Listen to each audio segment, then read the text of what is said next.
Hello, this is Lisa LaRose here on Connect to Love on PRNFM. I'm joined by the amazing, incredible, most compassionate and understanding person that I know, Michael J. Russ. And I want to welcome you, Michael, because you make things so easy. So thank you. Yeah, thanks. Thank you. Yeah, I make things easy. Yeah, thank you. You make things awfully easy for me. All right. Well, and that's our topic for today.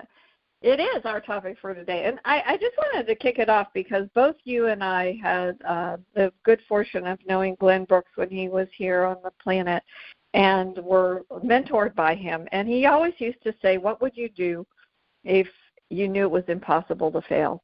And I think that is exactly in alignment with making things easy. I read a quote when I was thinking about this topic, and it was about making things easy is hard. And I thought to myself, well, why does it have to be hard? Easy, ease, take a deep breath, to ease into things. So I'm really excited for the topic today and always inspired by so many of the people that both Michael and I tune into. And I just wanted to speak just real quick about Pam Greger, who's an amazing astrologer out of England. And I was listening to one of her forecasts. Actually, it was not about what is currently going on, but what was actually happening with the new moon on the 17th. But Pam, at the end, she was talking about the possibility of things. And she said, when you have an acorn, and if you would imagine, how can you imagine that this tiny little acorn would grow to be a 60-foot tree? And I started to think about that, and I thought how interesting, because it was, to me, in very much alignment with how we make things easy. I think if somebody came from another continent and they didn't have oak trees there, and I handed them this little acorn and said, guess what this is going to be? I think that I would be met with disbelief. I think people would be limited in their thought process and say, I don't believe that is true. There's no way that could grow up to be 60 feet. And I just thought that would maybe be a fun starting point to kick this off, Michael, because I know that you surround yourself with people who encourage you to see the possibilities and that you invite ease into your life each day. And I thought about that as such a good metaphor. I mean, almost like keeping an acorn in my pocket as a reminder of the possibilities and where things can grow, and not only grow and expand into this beautiful shade tree that provides nutrients to the animals, but also is wood that can become something else. I mean, we just don't know what the possibilities are when we look at something so maybe minuscule in comparison to what it could be. And I think ease is like that. I'd love to hear your thoughts, Michael, on that exact topic. Yeah, easy. It's when I think about this, I've been writing for decades, books about inner conversation and self-talk and things of that nature, and numerous articles about that sort of thing, and blog at one particular time. And I can tell you that in looking at this from all sides, looking at the concept of it's easy, and your first comment there, it's hard to make things easy, is kind of a play on negative and positive in terms of self-talk. Words like hard, or you could say hard. It's hard. It's impossible to make things easy. It's difficult. It's tough. It's whatever. These words get in the way. They become obstacles. What they really reveal is the doubt that we have. They reveal doubt, and because we either haven't done it, haven't seen it done, haven't done it ourselves. Even if we've seen somebody else do it, we aren't really in a position to ourselves, because it's never happened, we've never done it, to say, yeah, this is easy. This is going to be real easy. And in our society, we relate easy generally to something we've already done before. something we're familiar with, something that's known. And as Glenn Brooks basically said, I don't know how many times he said it, that, life is about stepping into the unknown. It's about embracing the unknown and getting away from the known and walking into the unknown. That's when you really grow as a person. That's when you actually get to prove that that things are easy by walking into the unknown. It is that unknown that creates doubt. It creates fear. It creates apprehension. It creates all these. What's the word I'm looking for? The procrastination. Creates procrastination. Why don't we? And I think that if you let's say the acorn is a metaphor for a baby that's just been born. And, you think about it for a second, you go, wow, like President Obama. Who thought that when he was born, he would grow up to be president of the United States for 2 terms? Really amazing, right? You can say that just about any famous person in history. You can say that about anyone. And you just have to have, I think, in order to embrace things more easily, to jump into the unknown in a more positive way, it helps to kind of set it up in your mind in a way that doesn't actually create more mental obstacles than are necessary. And that's when you say it's hard, life is hard, it's not easy, or it's hard to be easy, that is what we do. Words like hard and tough and impossible create barriers that we now have to overcome that are based on our own doubts. What about just saying, hey, embracing it, jump in with both feet. It's either going to work out or not, but you're never going to know that unless you actually take the step to go into the unknown, right? You can say it's easy.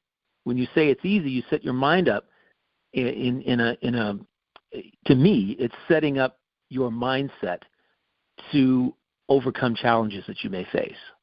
You haven't put obstacles in front of you, right? You're saying, okay, this is going to be easy. And that, by saying whatever it is that you've never done before is going to be easy, your mind is more open and it's more pliable to dealing with whatever it is that you have to deal with. I started doing this when I heard this first. It was the Collective with Carol Collins where I mentioned this. We were talking about this last week. That easy, it's everything's easy. It's easy. Why not look at everything as being easy? So I took that out on the golf course, right? Because I like to play golf, which is just like life, and it's a challenge. And every shot you make is different than the last, and different than the one that's going to come after it, right? So the unknown great metaphor is how for life. Right. You don't know how you're going to play that day. Why not start out saying this is going to be easy. This game is easy. This game is easy. The putting is easy. The drives are easy. Doing whatever. Everything about the game is easy. And I did that throughout a round, and I discovered something very interesting. That the challenge is in keeping yourself focused on it being easy. That's the challenge. It's not hard. It's not tough. It's not impossible. It's just you must keep yourself, because the mind drifts everywhere, all over the place. It gets hung up on something that you did. And if I was playing golf and I had a shot that didn't go off as planned, I have to remember that this game is easy when I go into the next one. I have to forget about what just happened, number one. Learn from it and say, okay, that's it. I don't want to do that next time.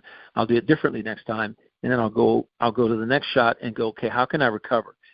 It's easy. It's easy to do what I need to do. And it just puts your mindset in it frames your mindset in a positive way. And that's really all we're talking about here is saying things are easy is actually just another metaphor for saying I'm being positive. I'm being positive about this. And instead of being negative or being doubtful, I believe the Collective said if we could eliminate doubt in the human experience, our world would be the most amazing place in the universe. Doubt is the one thing that holds everyone back. It prevents people from being the best that they can be, experiencing the best they can be. Doubt is what does it. We make decisions and choices based on doubt instead of facts or belief in ourselves, faith in ourselves. Really kind of interesting. I have an interesting quote, and it's life is a challenge. Life is a challenge, just not as big a challenge as you're making it. Life is a challenge, just not as big a challenge as you're making it, because we do stand in our own way. We become our own worst enemy when we have to face the unknown, or we're put in a situation where we must succeed, which is something that I years ago said that I would do, is always place myself in a position, and I've done it every month for 38 years, put myself in the mindset that I have to succeed, put myself in a position where I must succeed. And that's something that is initially, for most people, I tell that I do that, it's scary. When I say at the beginning of the month, I don't know what I'm going to make this month. I know at the end of the month I'll have what I need to pay my bills and put some in savings and have money left over for fun and games. However, I don't know that when I go into the month. I have to have faith in myself and believe that everything will work out the way it needs to work out that month. And, and it's just, that scares the heck out of people. Most people would say, I don't know what I'm going to make this month. Give me a paycheck. Tell me how much my salary is, how much it's going to be, so I can depend upon it. That's the known, right? That's the known, how much I'm going to make, how much abundance am I going to have this month. It's the other way around is much more exciting, more interesting, and actually turns out to be so much better for you. Because look at yourself. You don't have to have a positive mindset or maintain a positive mindset throughout the month or the year if you know what you're going to get. Every 2 weeks or every month or every 12 months, you know how much money you're going to make that. So why would you it gives you plenty of opportunity to just screw around, just, be negative, engage in a lot of drama, because you're going to get paid anyway. If your life and your livelihood depended upon your attitude, what you were thinking in any given moment, and whether or not it was positive or negative, you would drill down and make it and really work on your attitude. And this is really, in my view, one of the biggest challenges that people have, is that they're not putting themselves in a position where they must be positive to be successful. I know you have to be positive. You don't know exactly what's going to go on every month with your business. It's just we live differently. We live differently, but I think the way we live is incredibly gratifying. And it is. I wouldn't trade it for the world. A corporate job? No. You're going to tell me exactly what I'm going to make every month. That will make me feel good for about 10 minutes. But then you're going to tell me I'm only going to get 2 weeks to go of freedom throughout. No. It would be like you going out to play one hole of golf, just one hole. Right. Exactly. I can't get the other 18. What are you talking about? Yeah. I mean, why limit yourself, right? It's so true. People talk about freedom. Here's the interesting conundrum.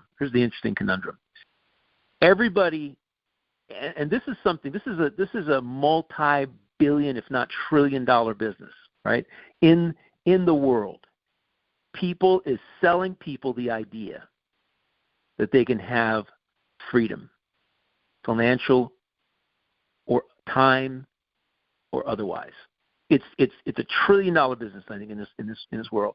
I go on when I get YouTube stuff. I can't tell you how many things. It's the biggest sales pitch ever, right? You are absolutely right.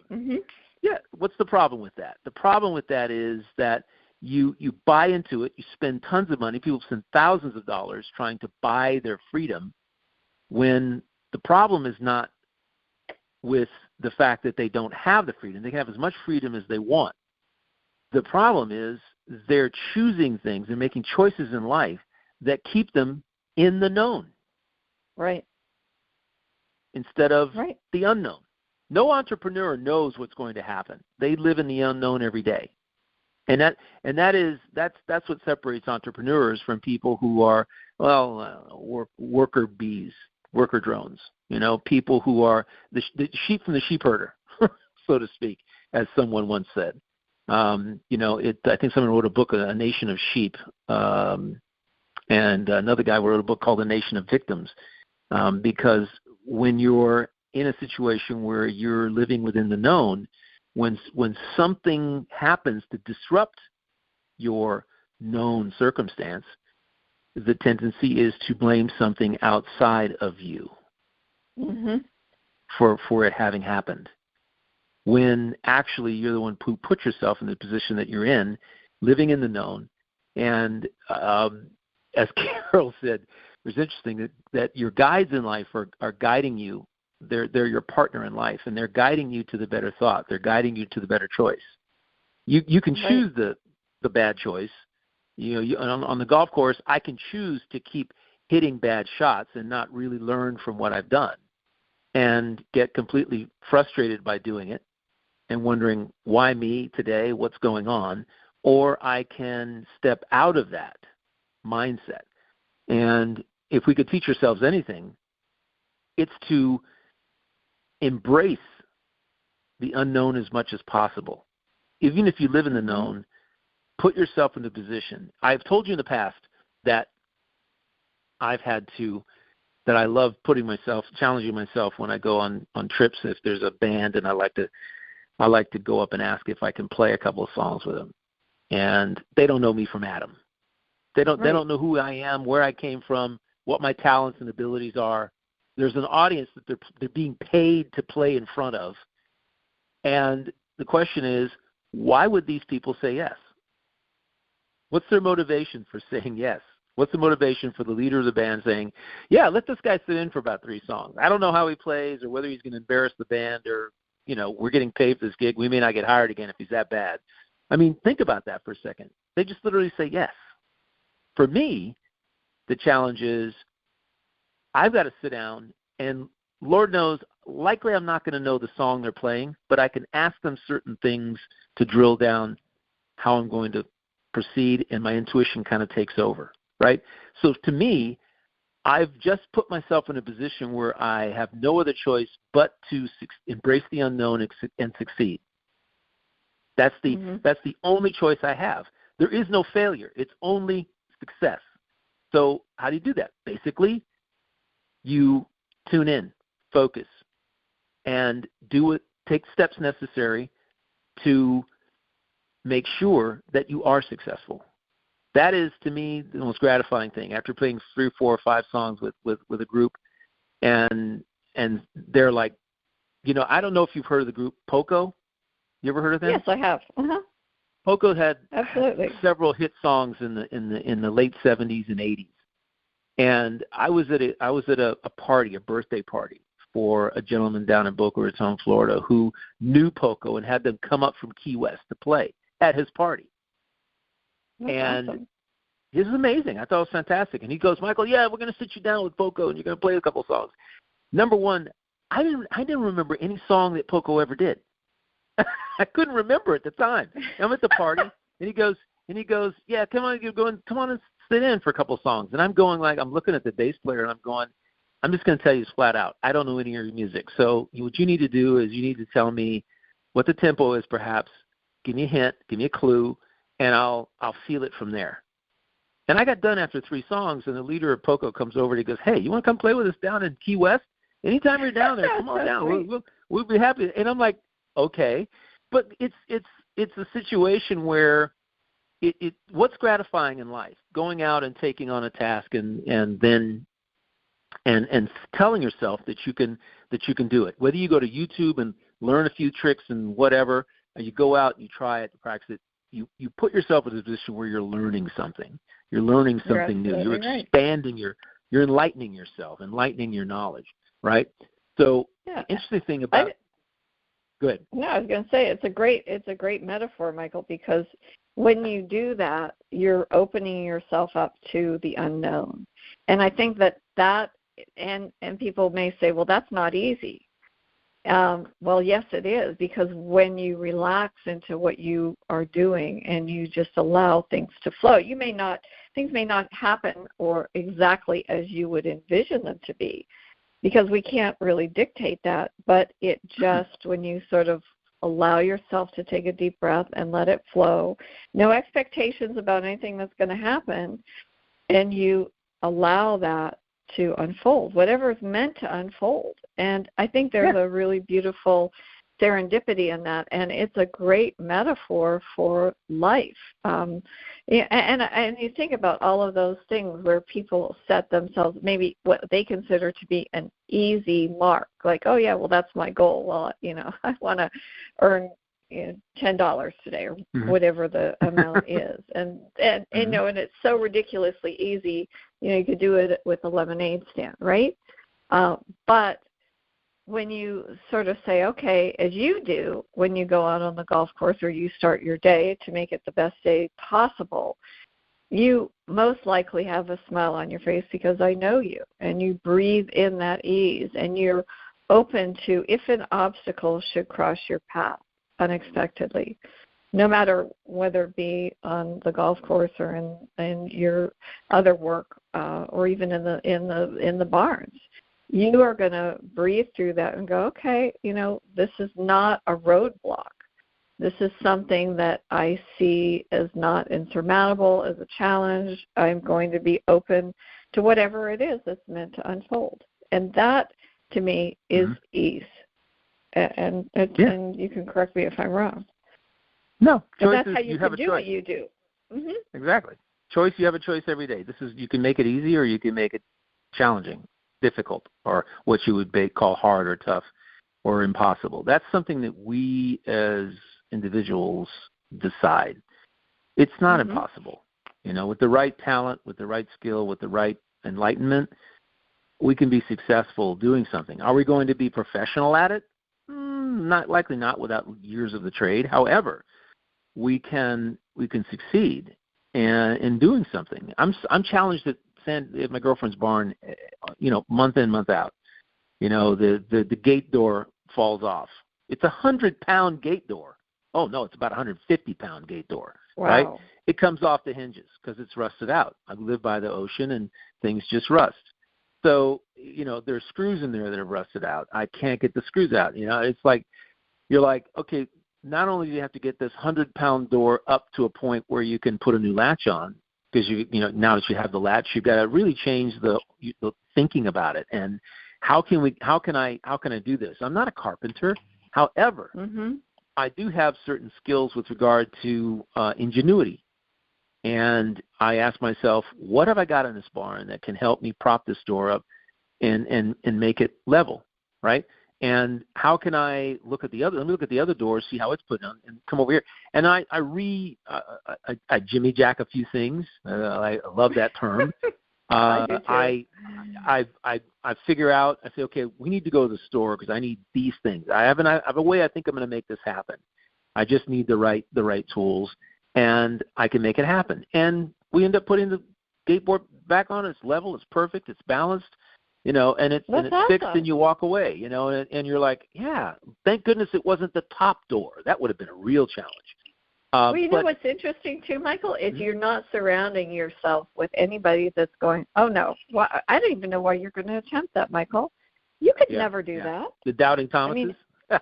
I know. Why would you do that? Why don't you just hire somebody? Why do you think you could do that?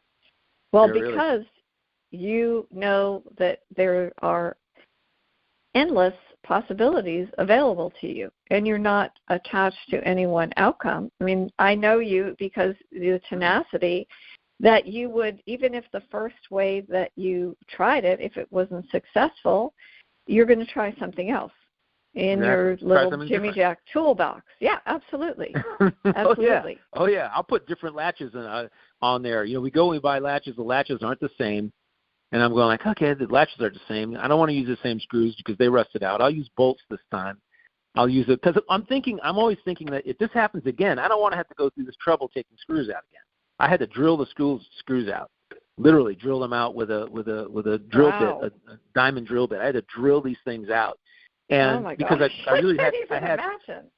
Yeah, it's like it takes a half an hour job and turns it into an hour and a half hour job, in 90-degree temperature.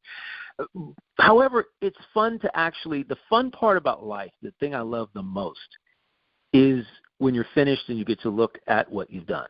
The satisfaction. Absolutely. I've always said, if you surround yourself with opportunities to experience satisfaction, self-satisfaction, life satisfaction, you're going to be the happiest person on the planet. Literally, you will. The person who doesn't, who's fearful about change, fearful about doing something because they doubt that they can do it. And here's the interesting thing about it: when you doubt, you're going to attract other people who are going to agree with you. When you 100%. when you believe you can succeed, I guarantee you're not going to have people around you that are going to guarantee you succeed.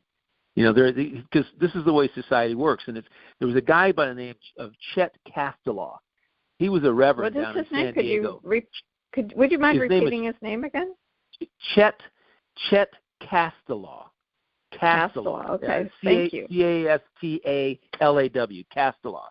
Chet Castellaw has passed away many years now. However, I was at my mother's house, believe it or not, and I'm looking in her bookshelf, and I find this little pamphlet from Chet Castellaw, right? And it was just a pamphlet because he was a reverend in a church, and he produced this little pamphlet, and it was really, really, really cool. But Chet produced this little pamphlet, and what it was about, and I'm going to tell you this right now. I just looked on my bookshelf, and I found it. It's a little yellow book that I brought home. The title of it is "When Things Look the Worst" by Chet Castellaw. Right? When Things Look the Worst. It's a little pamphlet, and it was out of the Church of Religious Science in San Diego, and I'm sure this was like a zillion years ago in the '60s when he wrote this book. I'll look at the copyright, but yeah, the copyright 1965 copyright, and it says this book is dedicated to my wife, without whom it could have been written, but it wouldn't have been written. Isn't that interesting? Wow, that's an interesting thing. All right, so this is the. I'm going to paraphrase what this is because I've used this in talks, and it's really, really absolutely amazing. This is a man's home is burning down. He and his family are in tears, watching it as it's being consumed by flames. Friends and neighbors are offering sympathy. Another man's home is burning down. He has set up an easel and is busy painting a picture of the scene as it burns, his house as it's burning down. Nobody is offering him sympathy. A man has just lost his wife's life savings in a business venture. He is on the way to defeat and oblivion. He will never rise again. All of his friends and relatives are sympathetic. Another man just lost even a greater fortune. He shrugs, smiles, rolls up his sleeves. In a short time, he will have his fortune back. His friends and relatives know this is no sympathy is called for. What makes the difference between these two types?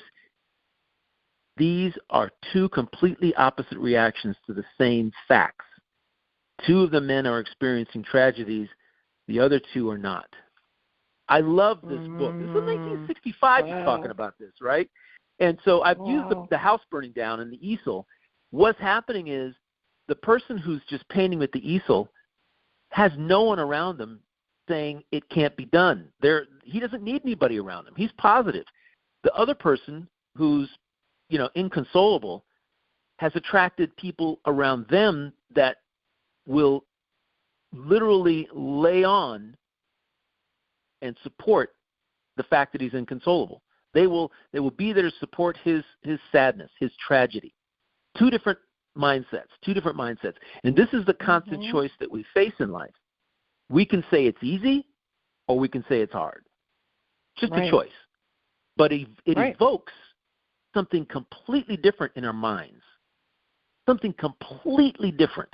And I love this conundrum that people put themselves in, where they have to do it. I was in a business suit and on a really hot 90-degree day in Sacramento, California, and I'm heading home from seeing a client, and it's a 8-lane freeway, and I blew a tire. Oh no! And I didn't. I was okay. I drifted over to the side, and luckily it wasn't on the driver's side. It was on the passenger side. But that tire was flat. It was gone, right? And I'm standing here. I said, okay, might as well take my coat off, take my tie off, put it in the car, roll up my sleeves, go in the trunk. I had that tire on in 10 minutes, and I was driving back home. And you have the choice. I could have stood there and lamented and gotten upset, or I could have called AAA and wait 2 hours for somebody to come and change it for me. I know how to change the tire. It's under those circumstances, challenging as they were, hot day, Sure. dressed up as I was, I really didn't care. So it's a function of this is going to be easy. Changing this tire is easy. I'll be out of here in 10 minutes, And I just did it. Went in the trunk, got the wrench, came out, boom, boom, took the tire off, take the other one, put it on, tighten up. Okay, I'm going home.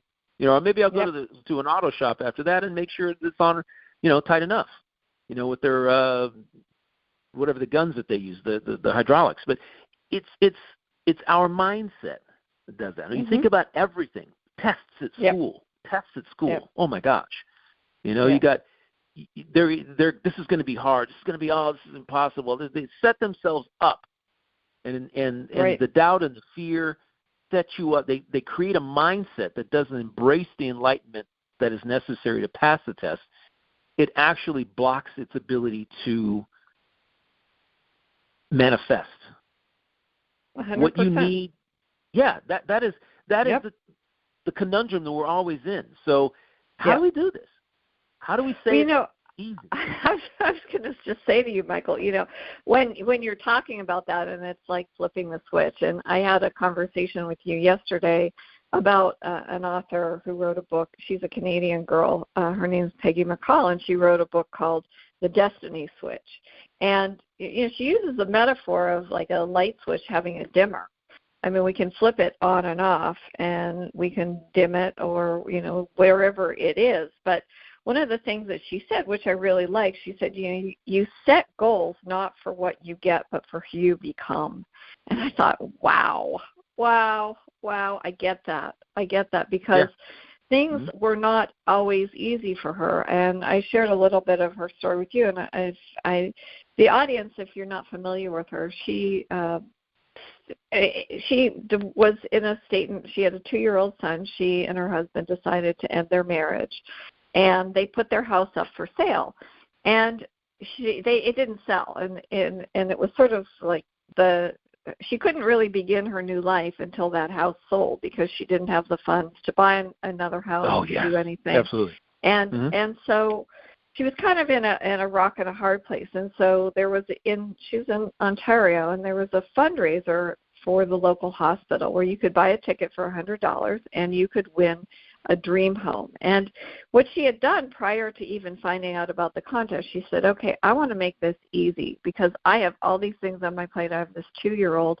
I am going to bring in a house that's going to be, and she was very specific about how many bedrooms, and she said, and it's going to be fully furnished so that I don't have to worry about any of that. It'll just be, it's going to come to me with ease.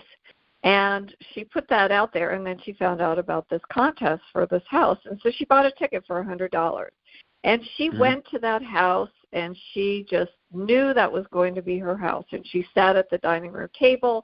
She thought about what Thanksgiving dinner was going to be like. She saw all of her relatives seated at that table. She sat on the furniture. She laid down on the bed. I mean, she visited that house on a regular basis. And what's so interesting is when the drawing took place, she did not win the house. But what she said was she didn't give up because she knew that that was her house. She just reframed her goal. She reset the bar. She said, okay, I'm still, and still her house was not selling. Her and her husband's house was not selling. And she went on, a few months passed, and she was doing something, and all of a sudden, and you get these messages, I get these messages, she got this message, go to the house. And she just like, what? I wasn't even thinking about it. Go to the house. She went to the house, and she found out that there was a for sale sign at the house. And so she contacted the realtor and found out how much it was. It was not in her budget because she hadn't sold the other house. And so she said to the realtor, she said, well, I'd like you to present an offer to this doctor who actually won the house. And she said, what I would like is I will put down a substantial amount of money, and I will make a payment every month on the house, and on December 31st, I will pay him in full. And is that a legitimate offer? And the realtor said, well, I guess it is. And the realtor went to the gentleman, and he accepted the offer. So as the date got closer and closer, her house hadn't sold, and she had all these people around her that were saying, are you nuts? How can you do this? You don't have the money to buy the house. And she said, I don't know what's going to happen, but I just know that it's all going to work out. And it turned out that the company that she worked for was going to go public, and they were offering very inexpensive shares to their employees. And so she bought as much as she could afford, and she continued, and the date was getting closer. They were supposed to go public, and it didn't happen in October when it was supposed to. And so she's thinking, oh my gosh, here's December. I don't have the money. She didn't give up. She just knew that somehow this was going to be easy. Everything was going to work out.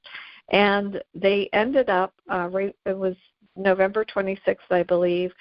They went public, and the stock split and split and split again. And her shares, when she sold them, were just the right amount of money. And she actually paid for the house before the December 31st deadline. So it's interesting because things didn't happen. She couldn't dictate that.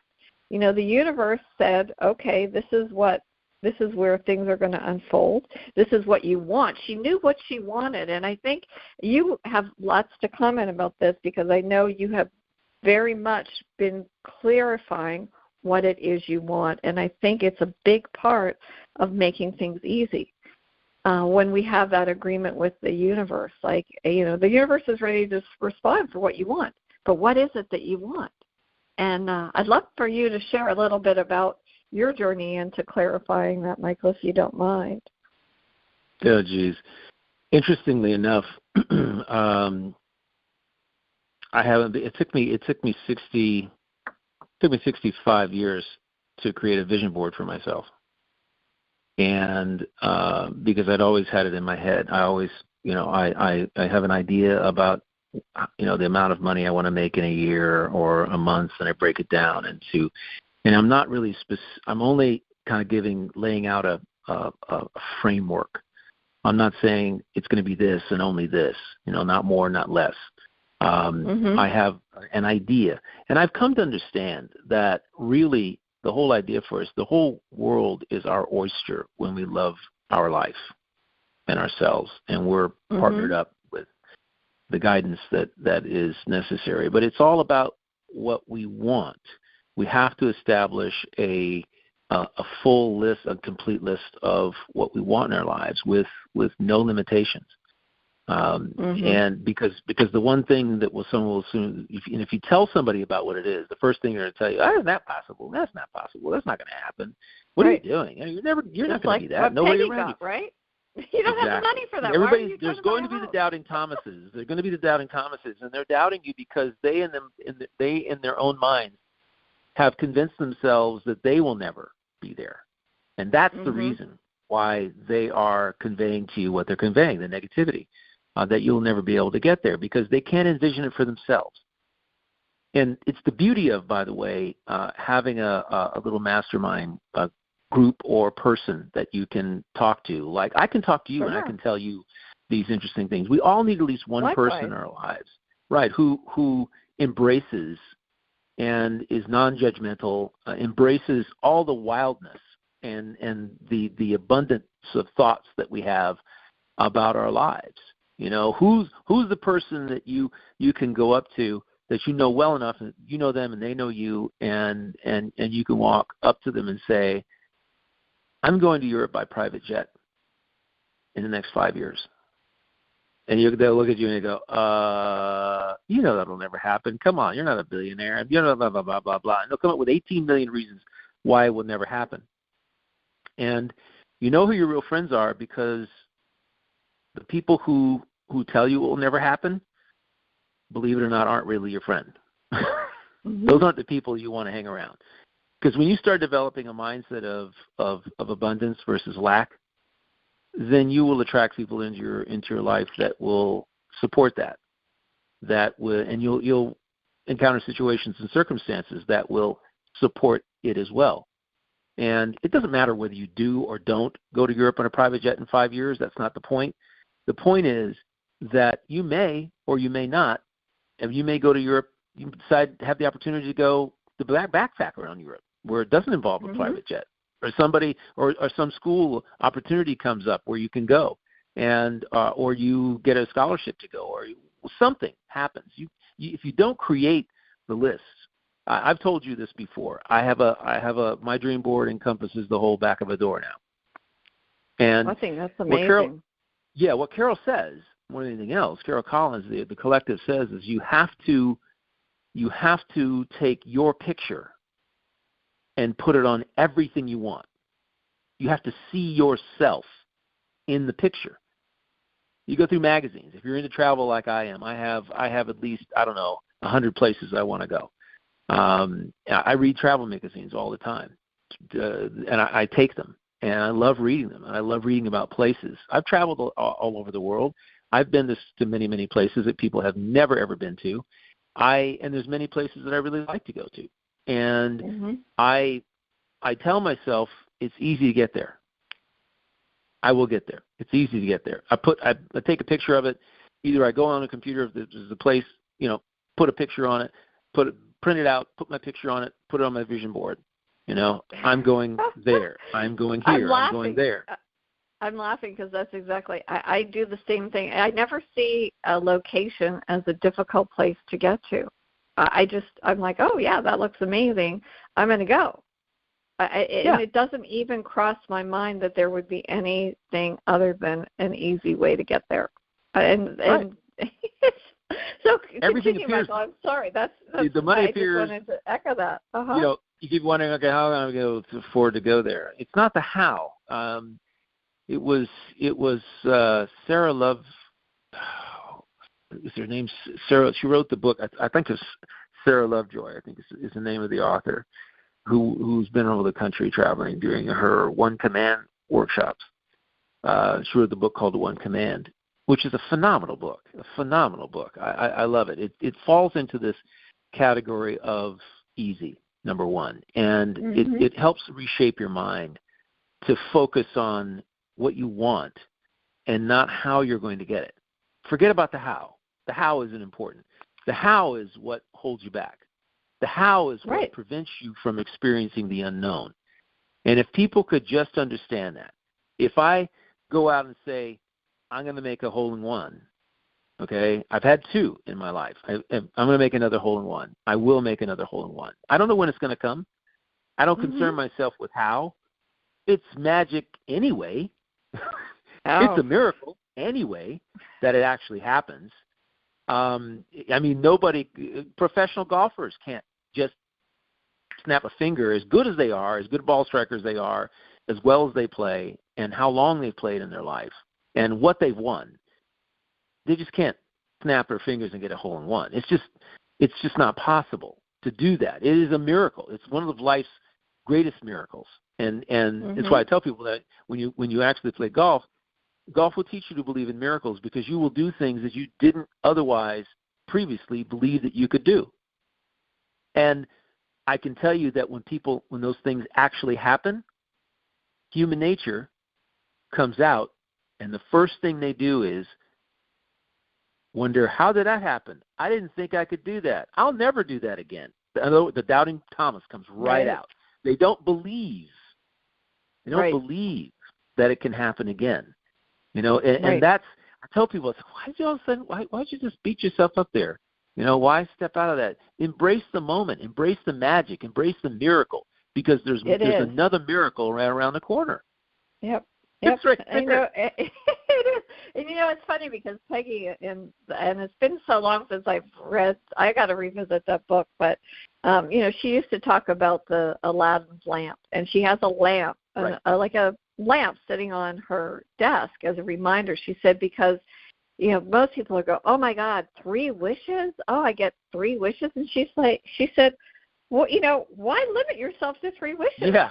That's a limiting belief. That is a limiting belief. Why not have more than 3 wishes? And like, well, you can only get 3 wishes because then if you wish for more wishes, then it nullifies, it makes everything null and void. Well, oh my gosh, what is that all about? Right. It's right. So you're stuff, like, right? I already got a hole in one. You're like, you don't say that'll never happen. You say, oh, I can't wait for the next one. Then you have the second one. And who knows how many more you'll have in your lifetime. You're open to whatever ever unfolds. You don't know what golf course is going to be. It's not even necessarily your home golf course you play all the time. You're getting ready to go away. I'm gonna envision for you, Michael, that on this golf trip you're embarking on, you will have a hole in one. Oh, it's always there. It's ever present.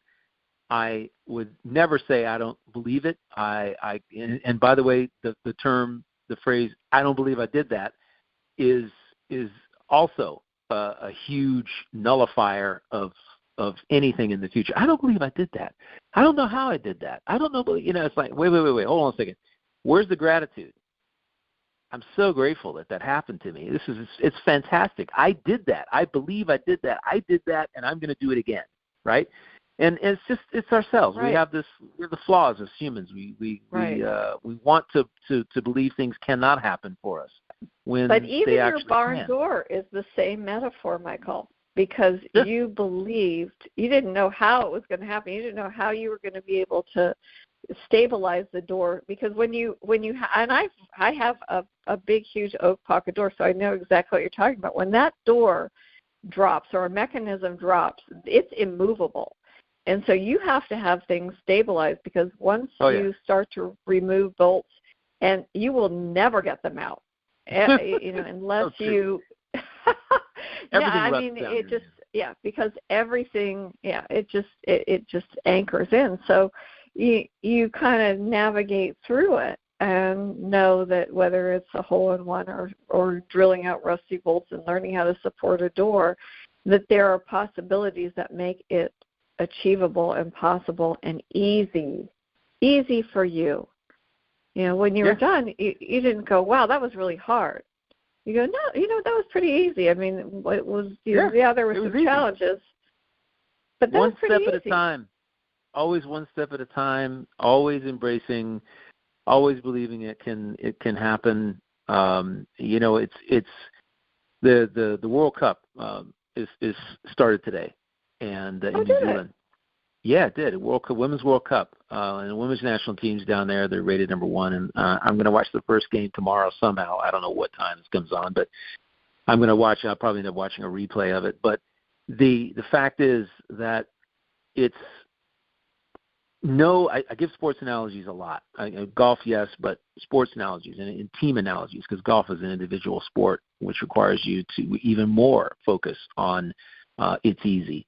But when it comes to this women's national team, there's no way on earth that they're going to win with a mindset that is, how are we going to make this happen? I don't think we can make this happen. This isn't going to be easy. It's like, okay, let's come up with a number of ways that we can screw ourselves into believing that nothing will ever happen, that we won't do it. No, they have to be very, very assertive in the fact mentally that they can win and will win. It's like we're winning this thing. We're taking home the trophy. The World Cup. We're taking it back again for a three-peat, and we're going to do it because we believe we can do it. We have faith in our abilities. And then that's the foundation. It lays a foundation for positivity that when they step onto the field, it's the doubt is completely eliminated. Now freedom can take over. Now flexibility. Now agility can take over. Now creativity can take over. And the team, it's interesting because I know when I watch sports, no matter what they are, baseball, football, track and field, I can watch. I can see the energy, see and feel the energy of movement one way or the other. The momentum, they call it, the momentum. Who has the momentum? And I can sit and watch the soccer game, and I can tell who has the momentum and who doesn't. When the team has the momentum, magic is happening.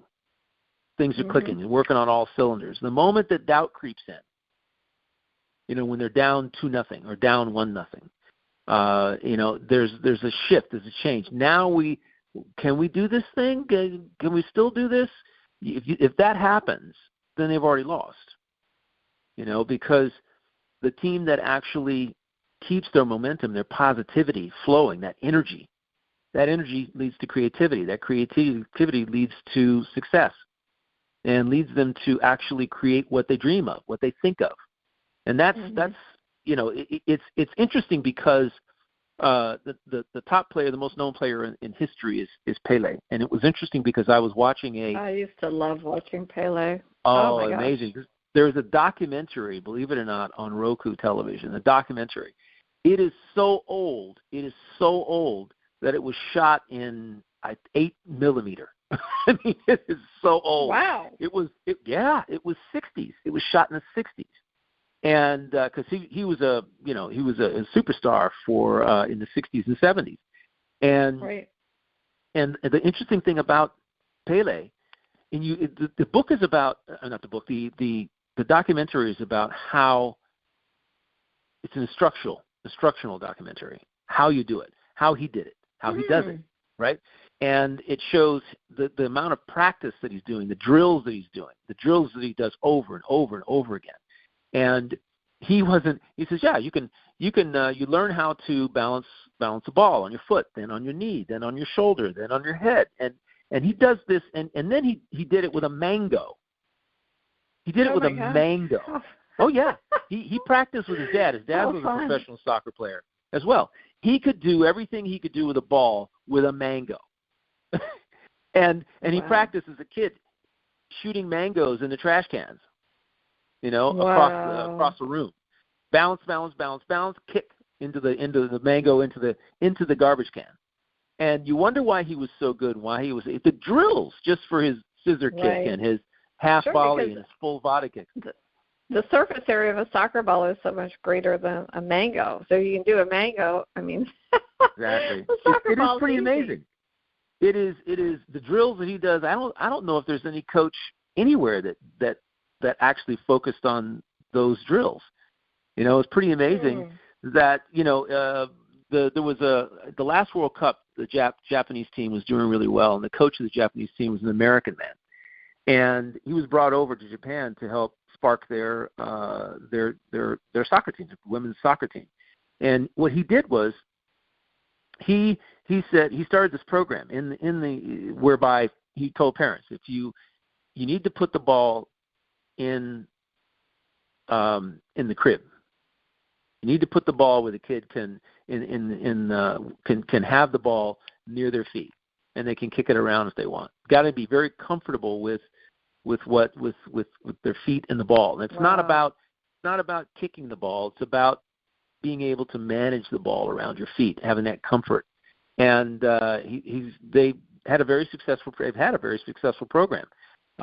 In Japan, it's really unique the different ways that you can come at the same challenge, challenge. Different ways. You just gotta go a step into the unknown and figure out another way that you can make something happen.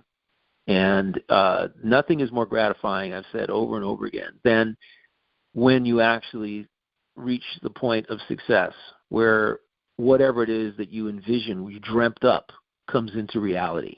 It manifests for you, whether that's some sort of success playing music or whether that's in some kind of sport. I tell parents all the time, the most important thing is what your kid is thinking about themselves. It's not what everybody else is thinking. There's two levels of thought here. How do I feel about me? How do I feel about the team? How do I feel about me is more important. And when you're sitting at a desk, how I feel about me in this job is more important, because that's going to determine how successful that you are in the end. What you think about you and what you believe is possible for yourself, what you can manifest. And you can't limit yourself. Limiting yourself is problematic in many ways. You can do and achieve anything you want. And I love that idea. And if you begin to embrace it and live it every single day, your life will change in very, very dramatic ways. Very dramatic ways. And even if you fail, you still succeed because you learned something that you didn't know before. And I'll give you one little example. The last, 5 rounds of golf that I've played, there's about 5 different aspects of the game. You play really well when you're playing all 5 well. Issue is I've had 3 or 4 well. The 5th one, not so much. So what I'm looking to do is find out how to sharpen that 5th one, and make sure that the others stay sharp as well. And so even if my score doesn't reflect how I've played that day, and for me, a good round is 4 or 5 shots difference. That's all it is. It's 4 or 5 shots. Playing a score that I know I can shoot is 4 or 5 different shots. That's it. Out of a game, and I'm down to that particular level because the lower you go in score, the more challenging it is for you to stay there. Because and I always on the 16th, 17th, or 18th hole, the last 3 holes, I generally have learned something that can help me the next time. And it's not about the score; it's about what did I learn that I can apply the next time I play. And I look so forward to that next time I play because I want to try that thing. I want to do that thing that changed my game in some way that I discovered in the previous round.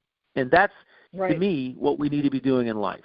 We need to be believing things are easy, and if they don't work out, make sure that we learn enough of what we could have done, examine your choices, and say, how could I choose to do something different next time? If I had made this choice, maybe I'd have had a better outcome. The next time you have to choose that. Make a different choice. But make sure that the positivity is always there. The positivity is always there. It's a can-do attitude, as my dad used to say. You have to have that. It's easy. It's easy. This is going to be easy. Let's approach it from that perspective. This is going to be easy. Right. Repeat after me, audience. This is going to be easy. It's going to be easy.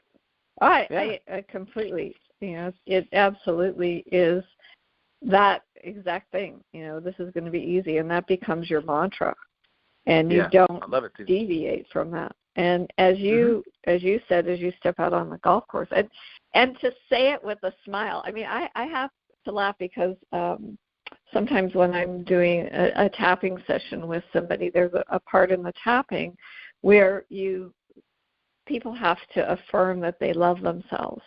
Or that I choose or choose joy, I choose life, I love life.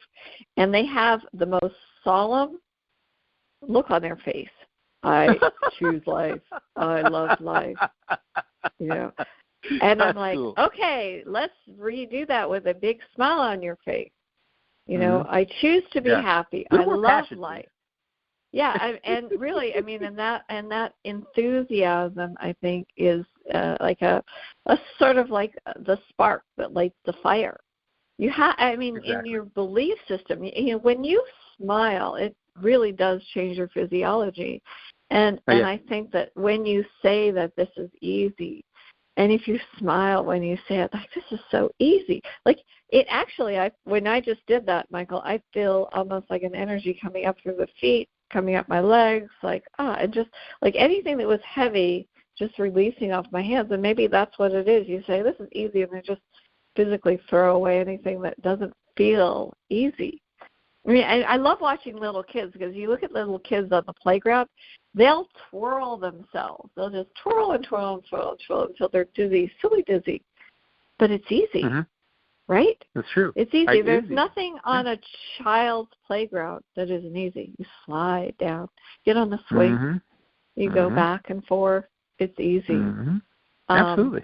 I agree with you. Maybe the handlebars, but for a lot of kids, like when they do those, like the bars that you hang from, the hanging bars. I watch some kids on there. They're just like, they fly through that. They make it look so easy. Exactly. And why can't that be the metaphor for each day? Maybe it is like each rung, but you just, every day, like you do a little bit more until it does become easy. Yeah, it's the energy of that phrase that really is the key to it. The energy that phrase evokes within you, that really, I mean, I in a workshop I said, everybody, let's yell can't. Let's yell can't. Louder as we can. And then say, how does that make you feel? Oh, wow, I don't feel that great. Okay, let's say can. We'll yell can at the top of our lungs 3 times. Can. And it evokes a completely different energy. It body language, the look on your face, everything, your tone of your voice, everything is different. Can and can't have a different vibration. And easy, not easy, easy, hard, different vibrations completely. And you can tell if you do that. And so there's no wonder why people have a challenging time when it comes to saying, hey, I love me, I love you, I love everything about me, I love life, and I embrace life. Your tapping is phenomenal, by the way. We're going to have a session that kind of talks about that, because I know you turned me onto it, and I used it for a long time, and I feel it really, really helped me. I felt fantastic when it comes to just life and in general, and how I was thinking and what I was thinking. It's just there's all these little modalities that you can engage in that happen to be awesome. I think we're almost up on time, are we not? Yeah. So I'm going to let you sign off with our something to leave the audience with, to anchor into the ease and grace. Very simple. I will simply tell this: easy and not easy are 2 sides of the same coin. Just make sure that you're always flipping to the easy side. It's 2 sides. It's two choices, and choose easy and see what happens. Absolutely. Thank you. And until next time, thank you for joining us here on Connect to Love on PRN-FM. I am filled with joy. I choose life. I love life. And let's make every day easy. Thank you, Michael, so much. Thank you.